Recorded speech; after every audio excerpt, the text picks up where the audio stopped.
Jaya Radha Madhava Kunja Bihari.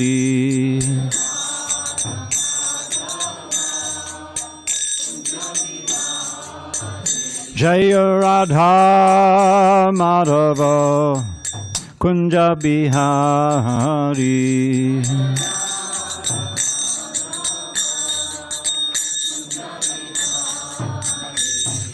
Gopi Jana Vallabha Girivaradhari.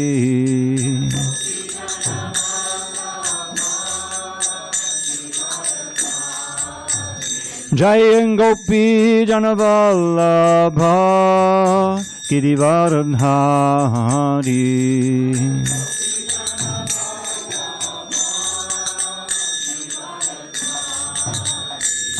Yashodanandana Pajajana Ranjana.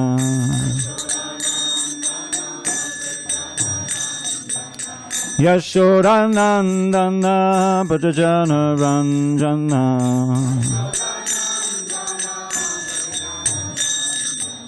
Yamuna Tira Vanachari.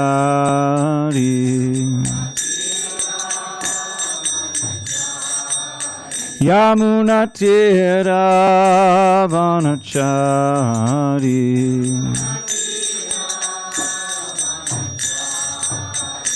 Jaya Radha Madhava Kunja Bihari.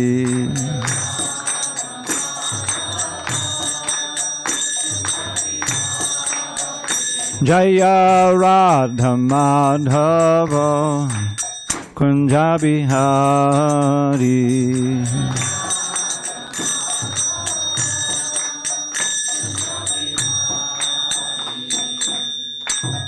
Srila Prabhupada ki jai.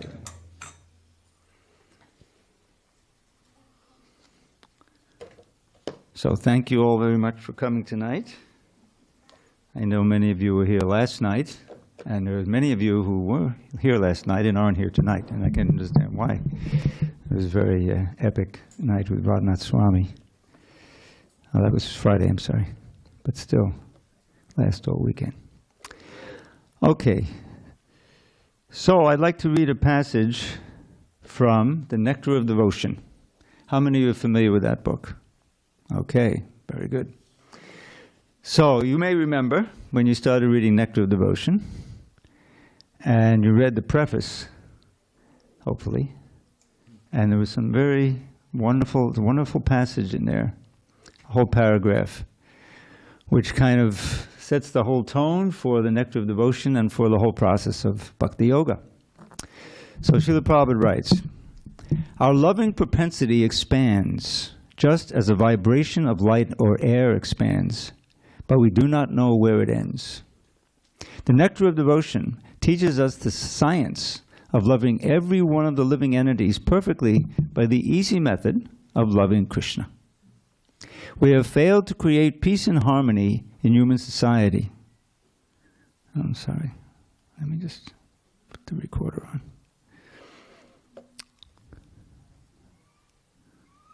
Okay. We have failed to create peace and harmony in human society. Does anyone want to argue that? Good. Just the opposite. Even by such great attempts as the United Nations, because we do not know the right method. The method is very simple, but one has to understand it with a cool head. The Nectar of Devotion teaches all persons how to perform the simple and natural method of loving Krishna, the Supreme Personality of Godhead. If we learn how to love Krishna, then it is very easy to immediately and simultaneously love every living being. It is like pouring water on the root of a tree or supplying food to one's stomach. The method of pouring water on the root of a tree or supplying food to the stomach is universally scientific and practical. And as every one of us has experienced, everyone knows well that when we eat something, or in other words, when we put food in the stomach, the energy created by such action is immediately distributed throughout the whole body. Similarly, when we pour water on the root of a tree, the energy thus created is immediately distributed throughout the entirety of even the largest tree. It is not possible to water the tree part by part, nor is it possible to feed the different parts of the body separately. The nectar of devotion will teach us how to turn the one switch, which will immediately brighten everything everywhere. One who does not know this is missing, and this method is missing the point of life. Om Jnana Timirandasya Jnanandana Shalakaya Chakshur Unmilitam Mena Tasmai Shri Gurave Namaha. I was born in the darkness of ignorance, but my spiritual master Srila Prabhupada opened my eyes with the torchlight of knowledge. I offer my humble obeisance unto him and to all members of Sri Parampara, the disciplic succession. So this is a very concise explanation of what Bhakti Yoga is meant to do. And I'd like to share one poem with you that I wrote about, let me see, I'm sorry I didn't call this up earlier, but I think we can do it. It's called The Fall and Redemption of the Soul.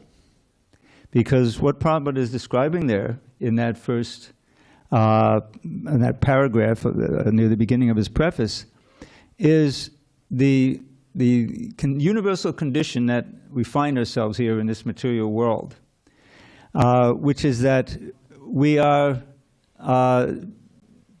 know where we came from, really, and we don't know who we are, and we don't know why we're suffering. But we do know that whatever is worthwhile in life, whatever keeps us going, is really love. Now that may be directed sometimes even toward inanimate things. It can be directed toward animals, certainly. But when it's directed toward other human beings, then that's really where we feel the nectar of life. You know, our children, wives, husbands, you know, even a whole community, whatever. But unfortunately, those relationships are temporary. We find that. I think Bhadin Ramaswamy gave a talk this morning, he gave his Sunday class. And he was remembering something from his childhood, one of his best friends, when he was like 7 years old or something, you know, like. And it called to mind how, you know, my 7-year-old friends, I can still remember, you know, I was so close to them and we had a bond. And then Randy Bergman, he moved away, you know. And I know, where is he now? You know, then I saw him later, but it wasn't the same, you know what I mean? And this is what these relationships are in the material world. They're temporary, despite our great effort to romanticize that we're eternal, you know, soulmates or whatever it may be. That's really the frustration in this world. And so I wrote a little poem because one of the most memorable phrases that Srila Prabhupada gave us is going back home, back to Godhead. In fact, he titled his, not titled it, but yeah, the title of his weekly or monthly magazine was Back to Godhead magazine, which I had the great honor to work on for several years. And, okay, just give me a second here. Okay. I'm sorry, I should have done this before, but I forgot. Okay, so I'm sure I can find this here. Forgive me, I've been kind of on the real marathon. Okay, here it is. So back to Godhead. And then Srila Prabhupada explained, there was many of you don't know, a few of you may know, that there was a whole debate that took place in ISKCON, whether we really fell from the spiritual world, whether it's possible to fall from the spiritual world. You know, and there was a whole faction that said, no, we can't actually fall from the spiritual world. But what does that imply? We've always been here. What do? We drew the short straw, you know, and therefore we were eternally conditioned? No, it's our fault. We did it. We turned away from Krishna. This is a verse, half a verse from the 11th canto. And it's interesting, the first word in this verse, bhayam, means fear. Because the nature of this material life that we're in is fear and anxiety, right? It may not be always there in intensity, but we know that it's coming. We may have experienced it in the past. And it's all around us. people in great distress, or wars happening, or poverty, or whatever, and we can count ourselves really lucky if we're not in the middle of that, and we can kind of lead a normal life or have a normal day. But ultimately, what happens? We get older. There's a fear of disease. Does my health insurance cover this that I'm getting now? What is this lump? There's a million different things that happen as you get older. And there's that big fear of death. So what does he say here? He says fear is generated. Fear, the source of fear, Bhayam is the first word of the verse, comes when the living entity in the spiritual world somehow or other becomes fascinated by the dualities of this material world. And then this phrase, Isha apetasya. Isha means the Lord. Isha means the control of God, or Krishna. Apetasya, turn away. Vimukha chetasam. Vimukha means turning your face away. Isha apetasya, viparhiyo asmriti. And your position becomes reversed. Instead of being a servant of Krishna and being happy in that position, in one capacity or another, you become Krishna's competitor. That's the opposite of that. Well, you can't compete in the spiritual world. You got to come to this world. That's what this world is all about, you see. And you come here and you're faced with the temporary position of being a conditioned soul embodied in a machine of matter, which is called an organism or whatever. And we happen to be in the human variety of that. And that's the great opportunity. We know there are so many different species. In the Vedas it says there's 8 million other species besides human beings. And then there's 400 varieties of human beings, not species. And when you get to the civilized life, which means a environment in which you ask these questions, where does everything come from? Why am I suffering? Who am I anyway? That's really civilized life. And that's what this movement is meant for, is for encouraging that question and giving the answer. And then teaching you how to live a life in which you can revive that natural love for God, which will make you eternally happy. And so in that wonderful paragraph, it says our life is made meaningful by love, but we don't know where it ends. How can it expand ultimately and really be fulfilling? And what he's saying there, very simply, is that if you learn or revive your love of Krishna, you'll be able to love everyone, because everyone is part and parcel of Krishna. This is one of the basic principles of Bhagavad Gita. Mamai vangsho jiva loka jiva buddha sanatana. Krishna says in the 14th chapter, I believe, that all the living entities are my parts and parcels. Prabhupada uses this phrase all the time. What does it mean? Think a drop of Pacific Ocean water, or maybe a little vial of Pacific Ocean water, all right? So it's got the same chemical composition as the whole ocean. So in quality it's the same, but in quantity it's vastly different. Similarly, we're the same as Krishna in quality, but the quantity is vastly different. He's all-powerful, all-knowing. We are not very powerful at all, and we know a little bit. But we have knowledge, and we also have this capacity for love. And Krishna has this infinite capacity. And so it was really a stupid thing for us to do. This is called the first mistake, or what is the original sin? To turn away from God and see if we can make it on our own and be little gods. And now this movement, which is coming straight from Krishna in the form of Lord Krishna himself 5,000 years ago, and especially Lord Chaitanya 500 years ago. It was Lord Chaitanya who inspired Rupa Goswami, who was a great official in the government. He was like, I think, the finance minister, and his brother was the prime minister in the government. They had all kinds of wealth. When Rupa Goswami quit at the instruction of Lord Chaitanya and went to Vrindavan, he cashed out everything he had. He sold all the stocks, you know what I'm talking about. But he ended up with a big boat full of gold. You know how much that would be worth today? Billions of dollars. So what did he do? He put some a little away, let me take it to Vrindavan in case it doesn't work out? No. He gave half of it to his relatives, because they expect something and they can cause a lot of trouble, in other words. He gave half of it to the Brahmins and the Vaishnavas. A quarter of it, which is still a lot, to his relatives. And a quarter of it, now listen to this, you can see the culture 500 years ago in India, to a very trustworthy grocer. Could you find a grocer here to entrust like $2.5 billion? You know, no. But he's very trustworthy. And when his brother was arrested by the king because he needed him as the prime minister, you know, he used some of the money to bribe his way out of jail and go to Vrindavan. And they went just the opposite. They had all the influence and aristocracy and money they had. They became emblems of austerity. They didn't even have a little hut to live in. Oh, I'll live under a tree. This is my tree. No, they had a different tree every night. They would hardly eat. You know, there's a whole song. They conquered over eating, sleeping, and recreation and everything else. And what were they doing? Rupa Goswami was writing. He wrote this Nectar of Devotion, and he wrote so many other beautiful plays, Padagda Madhava, and he wrote the Viradavali form. I'll give you a sample. I can't resist. So this is just part of one verse in the Viradavali. Sanskrit is such an exquisite language. It's called Sanskrit because it's perfectly conformed. That's what composed. Sanskrit means beautifully put together.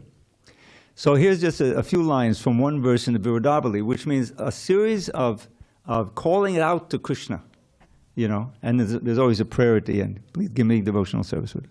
So he says, now, you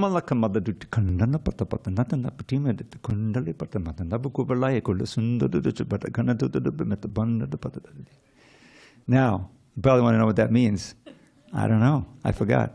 But I do know there's another similar form called the Tribhangi Chanda Stava. I'll give you the first verse of that, which is a similar beat. Sanskrit is renowned for this chanda.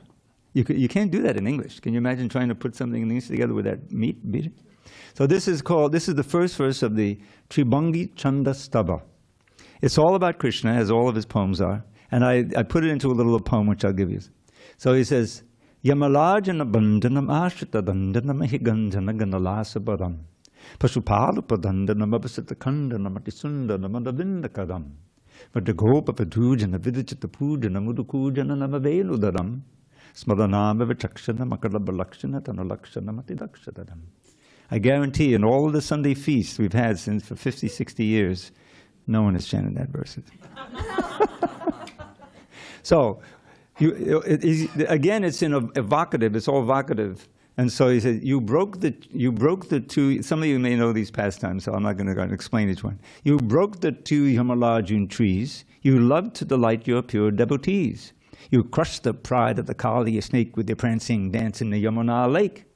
You're the cowherd's prince and the life and soul. To serve you with love is their only goal. In the caves you meet the gopis fair and enjoy sweet loving pastimes there.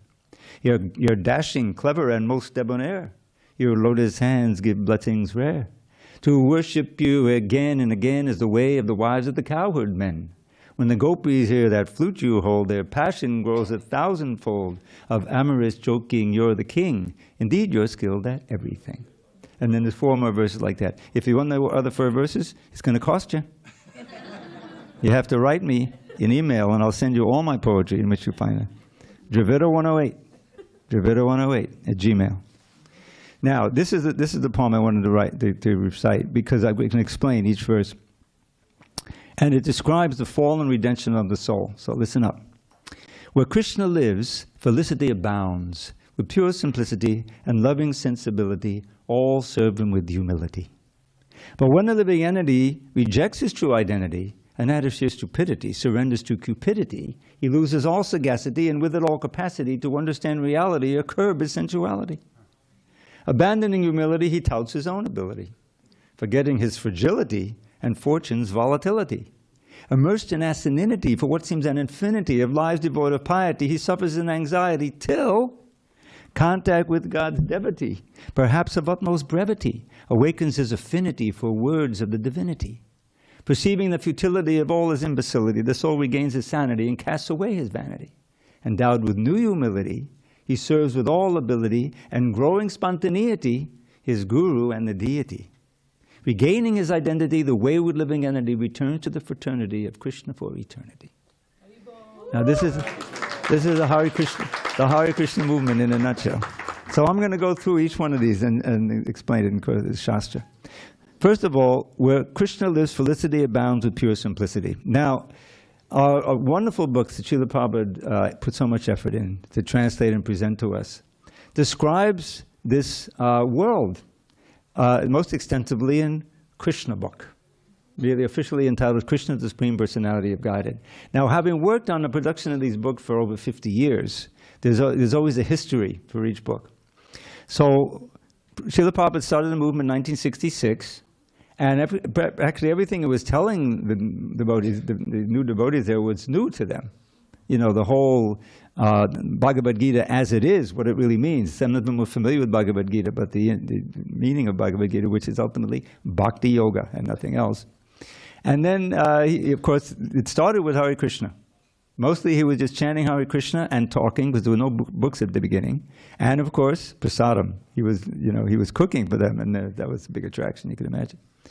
So, eventually, after the movement had grown for a few years, this is in 1970, he realized the devotees are going out, they're chanting many hours a day, and but they don't really know the details of Krishna's pastimes.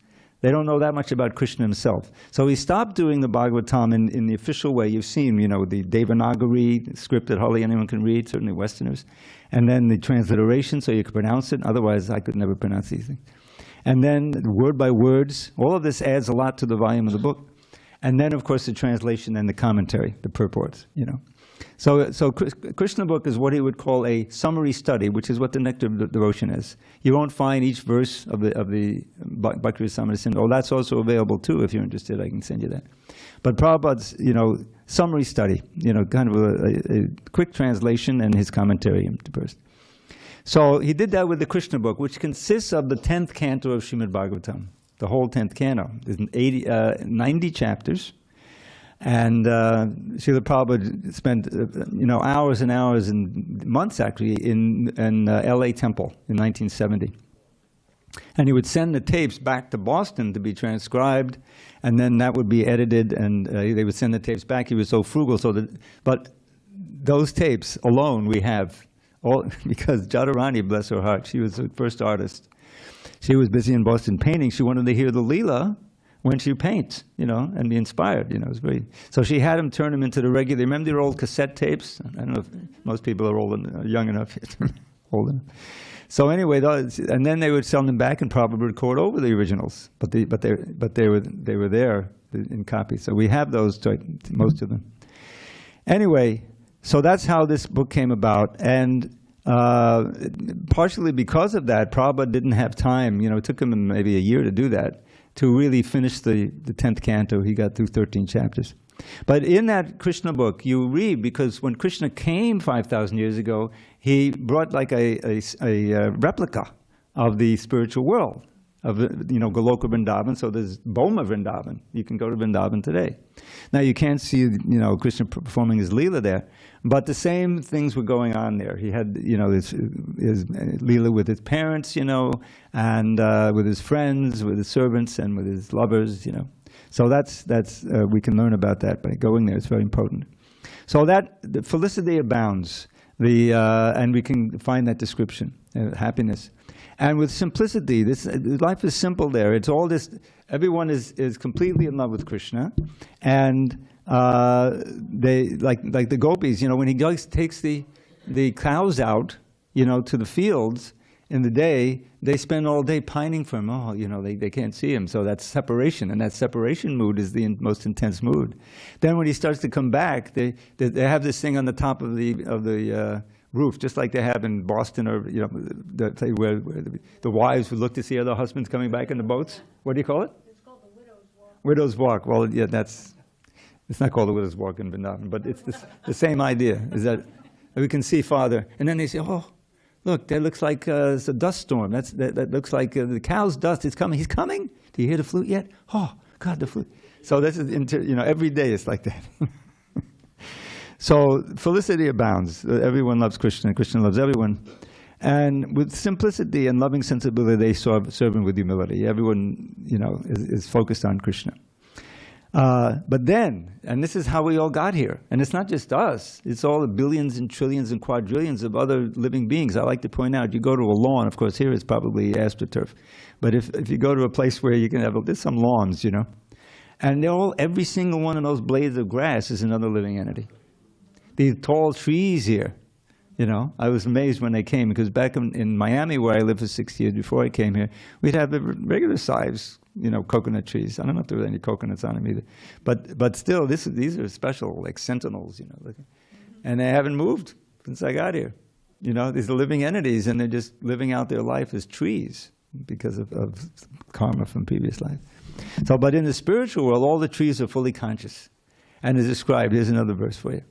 This is from the Bhagavatam, the chapter 35. These are one of 4 songs of the gopis in separation.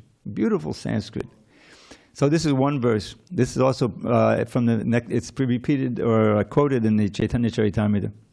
Anucharai samanavarnata viya adipurushihi vachalabhuti vanacharogati tateshu tadantu venu navayita gasa yadahi vanalatastadava atmani vishnam vyanjayandihi pushpa paladya panatabhada pitapana prema rishtatanabhova vishusma. You see why at the beginning of the Bhagavatam, there's a nectar verse describing you how you should always hear the nectar and drink the nectar of the Srimad Bhagavatam through the ears. You see? And then you remain completely Krishna conscious. So here, what is Anucharai? Anucharai are Krishna's companions. So they're accompanying him. The gopis are back home, and they're visualizing Krishna playing in the forest, and they're singing, describing what they see in their spiritual vision. So all the friends are nicely, beautifully glorifying him with songs like this. So Samana Varnata Virya, his powerful, you know, pastime. Anucharai and Varnata Adi Purashi, and he's just like, but they don't know he's God, you see. It's just like the Supreme Lord surrounded by his energies. You know, this happens a lot. They don't know it, but they suspect it. Vanacharo, going through, now they're in the forest, going, Vanacharo, it's hard to analyze it. So when they're going and he blows that flute, the result is that the trees there and the creepers, they all blossom like that. When you see a movie, you know, over time, and you can see but they immediately blossom with fruits and flowers, and the extra weight, they bow down. As he's coming in, they're bowing down with those fruits and flowers. That's what they're visualizing. That's one verse. So their felicity abounds, and everyone loves him with humility. Now, but a living entity such as us, when we reject our true identity as eternal servants of Krishna, where we're truly happy, and out of sheer stupidity, foolish, bad move, surrenders to cupidity. Now, cupidity, that's in English language, but it doesn't officially mean what you think it means, which is lust. But really it's greed. It's come to be greed. But if you look down on the translation, sometimes had different meanings. It can be a combination of greed and lust. So that's more or less why we come here. We want to exploit the material energy. We can't do it in the spiritual world, so we'll give it in this world. We lose all sagacity. Our knowledge is covered. This is the thing. You become covered. Otherwise, you'd be crazy, you know? You remember what it was like. What did I leave, you know? So out of Krishna's blessing, you forget everything. And that goes from life to life. The first principle of Krishna consciousness, as explained by Krishna in the Bhagavad Gita, is that we're souls, not the body. Dehinosmin yada dehi. Dehina means he who dwells in the body, right? In the word, it's there, in the body. The soul, you see. We're going through this body, and even in this one body we reincarnate, or we had transmigrate. All of us have been 8 years old. Has anyone not been 8 years old here? Raise your hand. Okay. So maybe you can remember something from that time, 10, 13. Right? So we had different bodies, didn't we? Of course. We had different minds. That's also part of the body. But now it's completely changed. We have transmigrated. And all the other bodies in between. So we're transmigrating in this very life. And then Krishna says, similarly, tata dehantara praptir. And at the end of this body, we continue to get another body and keep going. So the idea is that we want to transmigrate into the spiritual body, our original spiritual body, and go back home. So, but here, this is the foolish soul. So here's what happens. Sheer stupidity surrenders to cupidity. Then we lose, our knowledge is covered, we lose our sagacity. And with that, we lose our capacity to understand reality or curb our sensuality. We're really controlled. By nature, we're servants. What is our real dharma? You know, dharma has many meanings. It has several meanings. But the root meaning is our intrinsic nature of anything. Probably give the example of salt and sugar. Okay, we've had mistakes in it. Sometimes they put sugar where it's supposed to be salt, and sometimes they put salt where it's supposed to be sugar. Very rare in this temple. But they look the same, right? But the intrinsic dharma of salt is to be salty. And sugar is to be sweet, right? So a chair, it holds you up. That bench, when you sit down at a bench, you're confident it's going to hold you up. If it breaks down, then it's not performing its dharma. You've been deceived. So we lose our immersed. We forget our fragility, unfortunately, immersed in asininity, foolishness, for what seems an infinity of lives devoted to piety, we suffer in anxiety. Why do we suffer? Because we're out of our position. We're in a prison. What do you think Durga means? Durga is a material energy, wife of Shiva, right? Durga means can't go. Durga means difficult or impossible to go. Ga. It's the same word in Sanskrit. So that's a prison. What are we imprisoned by?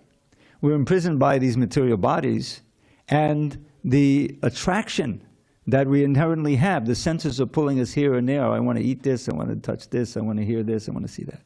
Isn't it? And each age is a different thing. When you're a little child, you know, then the advertisers know how to capture your mind, so you'll pester your mother to buy you this and buy you that. So, but we go through. And then there's the other side of it. There's the things that you hate, that you want to avoid, right? There's nothing like that in the spiritual world. But there is here, because that's the nature of our conditioning in this material world. And it's also helps us to get, you know, the idea in our head, is there a way out? You know? If everything was hunky-dory here, then we wouldn't bother to inquire into, you know, how to stop our suffering. So that's a blessing. So we forget all about our fragility, means that death is coming. Disease, old age, and death, and fortune's volatility. You work so hard, you know, to get it. You make the investment. Oh, now it's, you know, and suddenly the market crashes. It's all gone. This fortune's volatility means it's very evaporative. It can evaporate, and then while there's hankering and lamenting, we hanker, then we may get it, you know, then we lose it and lament. This is material life. So how do we get out? Till contact with God's devotee. I pronounce it that way because it rhymes with brevity. And it says, even a moment's association with the pure devotee. You know why? Because it just take a moment to plant that seed. Or, as Prabhupada did, he gave so much. You know, he was obviously not in it for the money. Why would he come to America with 7 rupees, not even $7? You know, and risk his life? He did it out of love for us. In other words, he wanted to give some people a chance to start to reignite that love and to become agents of doing it for others. This is the whole idea. He had the order from his spiritual master from, you know, 50 years or 40 years earlier, more than 40 years. In 1922 he met him, and then in 65 he left. So it's about 43 years. And he was doing it. He was preaching in English. He was writing. He was a good writer in English. He'd been trained. And so he did it in India, but he knew that he really was supposed to go abroad. So at 69, you know, his health was not that great, and he had no money. How's he going to get abroad? So he had one of the persons who he was preaching to she owned a shipping line in Bombay, and so Prabhupada, you know, begged, give him free passage. He said, "No, Swamiji, you'll just die there. I'm not going to do it." So he did a sit-in. There's a picture of him sitting on her front, you know, stairs, chanting japa till she would see him, you know. So there's a story, you know. Her aide was telling me, the Swami is still there, sitting there. I said, okay, bring him in, you know. So he said, you have to give me. So okay, yes. Sumati Morarji, yeah, she's one of the heroes in the movement. So Prabhupada took, you know, imagine, you know, he'd never been on a boat like that before. And it wasn't a cruise ship. It wasn't the Queen Mary. You know, it was just a cargo ship. You can imagine the quarters he was in. He had 2 heart attacks on the way, you know, and he thought that the 3rd one he would be finished. Krishna came to him in a dream and told him, "Don't worry, I'm going to take charge of the ship now." And he was just entering the Atlantic Ocean. From Calcutta, they went around below through the Suez Canal, you know, and everything. So Atlantic Ocean, but it was like August. It was hurricane season.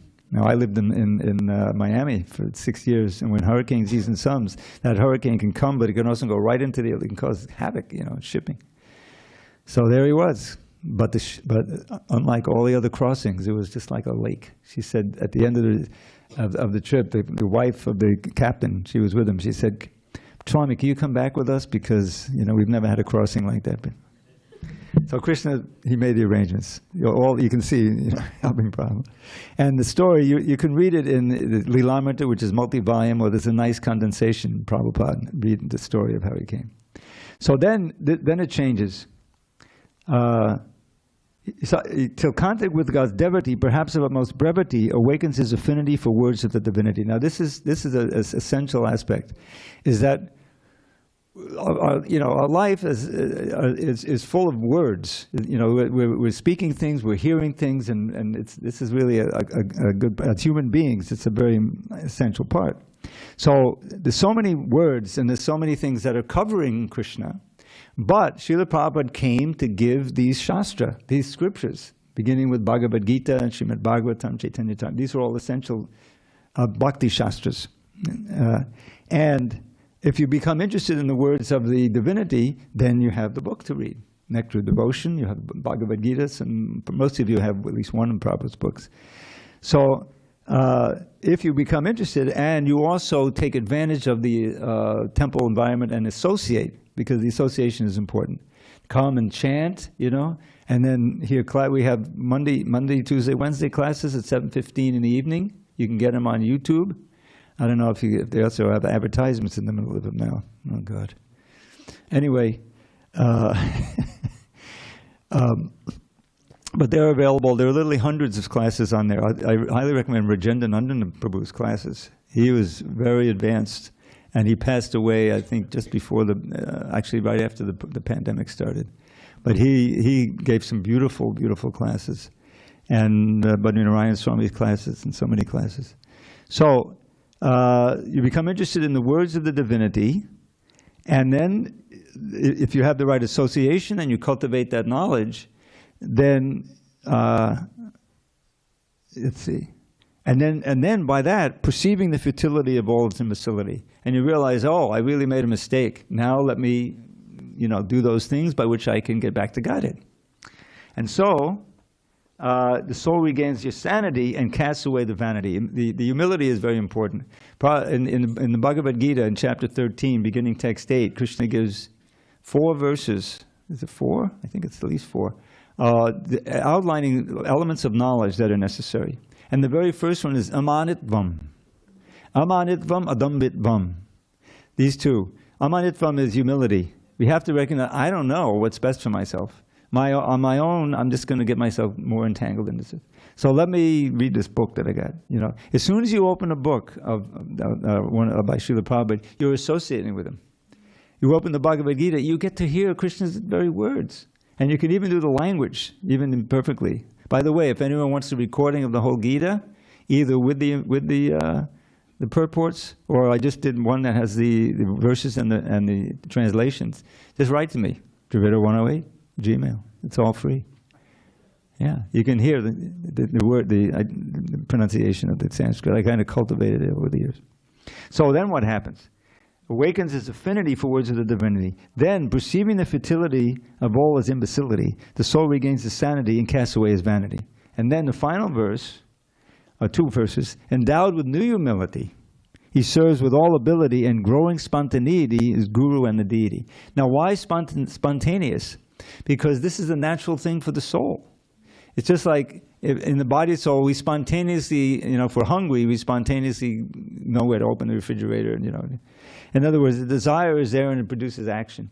But this attraction for bhakti yoga, grows more and more. And there's a beautiful verse in the Bengali where Lord Chaitanya is instructing Sanatana Goswami. It's in the Madhya Lila of the Chaitanya Charitamrita. Those are the three main books, by the way. The Bhagavad Gita, the Nectar of Devotion, and the Chaitanya Charitamrita, if you're interested. So, now with the and growing spontaneity is Guru and the deity. Then you're regaining your identity. This verse from Lord Chaitanya says, Nitya Siddha Krishna Prem Sadhya Kabunoi Shavanadi Shuddha Chitte Karayed Udoy. This ayah is Shuddha. Shuddha means purification. So he says the eternal perfection of Krishna Prema, love for Krishna. Nitya Siddha, Siddha is perfection. Krishna Prem, Sadhya Kabunoi. It's not something that has to be gained from outside. It's not something artificial, some skill you develop, No, it's already there. And just Shavanadi, Shavana means hearing. It's like you're doing hearing now. And Adi, the next thing that comes after hearing is chanting. Just like a kirtan. The kirtan is the epitome of hearing hearing and chanting. I chant, you hear. You chant, I hear. And if we're both chanting kind of purely, it can be very enlivening. You can go on for hours. Is it happening now? The Sadhu Sangha in Orlando? I think so. It's happening now. There's a big congregation. Devotees have come from all over, and we'll have our big kirtaniyas there, and on all day they'll be chanting. It's very enlivening. And everyone comes back who went there and they're glowing. What happened to you? I've been at a few of those. So then the final thing, regaining his identity. In other words, our identity is there already. We don't lose it, but it's covered. All these millions of births. But by purification, through the process of chanting the holy name and hearing chanting and doing other processes of devotional service, we're coming up on Lord Nrsingadeva's appearance day. I'm sure Mukunda Prabhu will announce it, or Dayanidhi will announce it. It's next Saturday. Don't miss out. If you come at 4 o'clock, you can join our procession to the beach. We're going to have a little murti, I think, of Nrsingadeva. And we'll have a nice kirtan. At 5:30, we'll have the program here.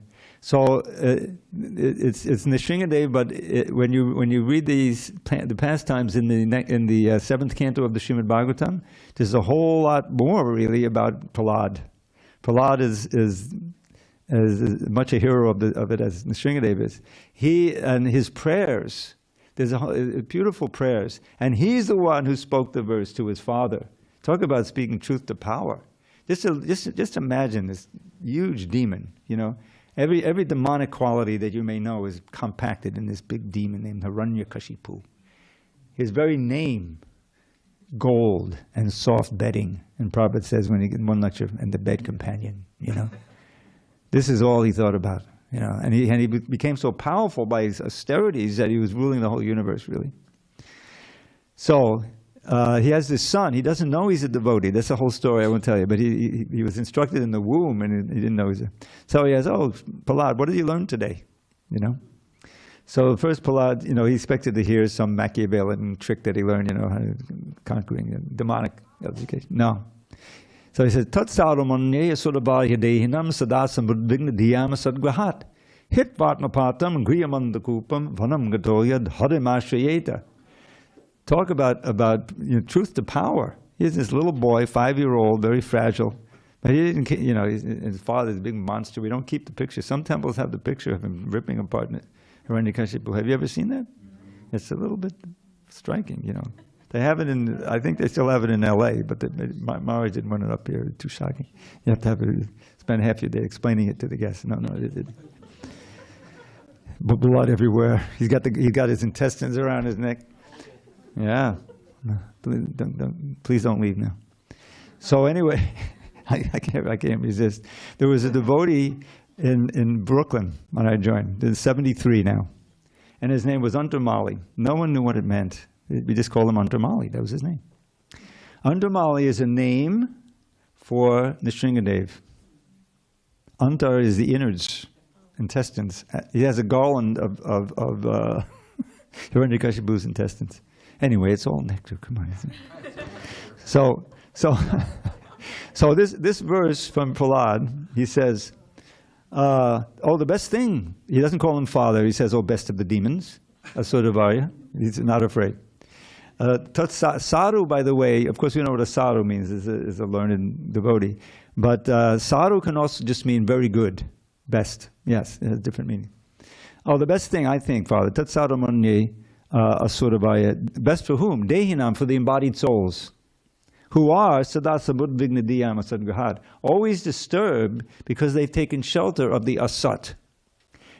Taking shelter of that means that we think, well, I got a pretty strong body.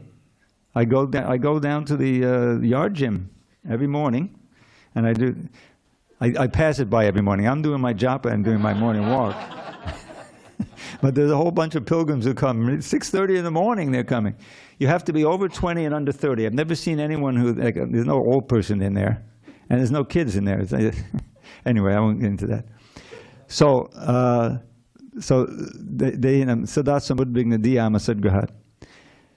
he's saying we're always disturbed because we take shelter of the impermanent body, and we're trying to make success of it, and we always fail.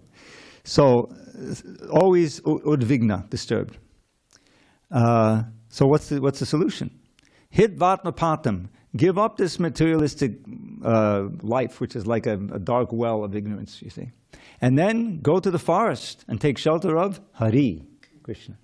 Now that's the last thing that Hiranyakasipu would expect to hear, because his brother had just been killed by Hari. He had a beautiful brother named Hiranyaksha. So his name was looking for gold, always looking for gold. So anyway, Hiranyakasipu was shocked. Where did he learn this stuff from? And he looked over at Shanda and Amarka, the teachers, and said, did you teach him? He said, no, we don't know where he got it. You know, he was taught in the womb. It was a whole thing. Anyway, so the point is that the innate nature of the soul is to be a humble servant of God and to live in that eternally and in a state of Satchidananda, means full bliss, full knowledge, and eternal body. So we each have our relation to Krishna. We don't know what it is. We're spirit, soul, and that's in there. By the process of devotion, beginning with hearing and chanting, as Prahlad's, another verse he tells to his father, I want to quote his famous Shravanam Kirtanam Vishnu Smaranam. You purify your consciousness, and the original nature, who you are in relation to God, becomes more and more evident. This is how bhakti is supposed to work. And eventually you can live, even in this world, in a state of complete liberation. You're not at all attracted to material things. You're not at all fearful, because you know, oh, time to death is like taking off my coat. I'll just go back to Godhead. You know, we saw that with Prabhupada. He wasn't fearful. You know, in 1977, he had a disease. He was in Vrindavan, and the devotees were staying there. And he you know, people would come to visit him, and he was so frail, and he was getting thin. He wasn't eating, and people would be concerned about his state. And he would ask him, "Oh, have you had prasadam yet?" You know, he was concerned that they had prasadam. He was showing, you know, wonderful realized state. So anyway, this is what Krishna consciousness is all about, to regain our original identity and return back to the spiritual world. And in the meantime, try to help as many others to learn about Krishna, begin the path of Krishna consciousness. And the wonderful thing about Krishna consciousness is there's no loss of diminution. I always chant this verse. It's one of my... She's been coming to my classes. Neha bhikkamanashosti pratyavaya navidyate svapamapyasya dharmasya trayate mahato bhayat. It's a wonderful verse. Krishna says, in this process of Krishna consciousness, there's no loss or diminution. Even a little advancement on this path. Maybe you just read one book in lifetime, or you come to one class, then something happens. You know. But you made some advancement. You're curious. It's in there. It's in your own. That will bring you back to a human body and give you a chance. You'll be sure to get a chance to continue in your next life. What to speak of if you make some serious advancement? Maybe go back to Godhead. But the point is, it's the most auspicious path, and in fact, the only auspicious thing that you can do is to reawaken this relation with Krishna, with the Supreme Personality of Godhead. And look how beautifully they're dressed. By the way, I just want to let you know, in case you don't, every Sunday morning, Bhadranarayan Swami, he goes out with an aide and he picks flowers, and he has someone with him, and he spends most of the Mangalarti in the deity section, and arranging all these flowers. And that's why every Sunday you can see extra beautiful flower arrangements on the deities, and they're fragrant also. And he just invited you. And don't forget, this is very important, Radharani has this mudra. A mudra, you know what mudras are? They're hand gestures and things. We're familiar with that, So this is called the Abhay Dan mudra. It gives fearlessness.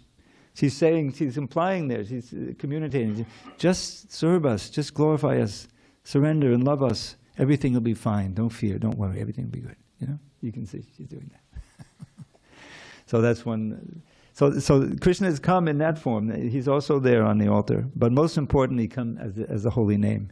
Anytime, anywhere, anyone, any place, you can chant Hare Krishna and be benefited. And it's so powerful. Even one utterance, purely or not purely, just clears away so much eons of karma. What to speak of really getting serious and chanting. I can speak from personal experience. I'm not a pure devotee. I don't know if I'm going to make it this lifetime. I'm almost 78. But I'm not going to stop. I'm going to keep trying. And it never gets old. I've been chanting these 16 rounds every day for more than 50 years. And it never gets old. And the more that you're attentive and spend your time in other Krishna conscious pursuits, the more sweet it is. Japa time eventually ends because we have to greet the deities and everything. But you didn't say, oh boy, I could go on for another hour. Hare Krishna, Krishna, Krishna. So let me end with this one, then we'll have some questions. This is a beautiful verse about the holy name, Hare Krishna actually. We should remember, Hare is the vocative form of Hara, which is an address to the goddess of fortune, and actually to Radharani, who's the original goddess of fortune. So, and Krishna and Rama can both mean names of Krishna. Krishna means all attractive, you see. And Rama means full of unending bliss and ready to share that bliss. And so when you chant Hare Krishna, you're calling out, Prabhupada, what does it mean, Prabhupada? He said, you're calling out to Radha and Krishna, please engage me in your service. That's basically it. Please engage me in your service. So here's this verse about this Hare Krishna mantra. Radheti nama navasundara siddhu mugdham. You know this one. Krishneti nama madhurabhata gara dugdham. Savakshanam surabhiragahimena ramyam kritvata daiva bhibhame rasane chadarte. An excellent fresh nectar drink with endless subtle tastes, such is the name of Radha, by whom all three worlds are graced. Condensed milk that is wonderfully delicious, thick and sweet, such is the name of Krishna, in whom all attractions meet. Now mix these drinks, O thirsty tongue, and add the cooling, fragrant spice of love, a prize the wise will try to buy at any price.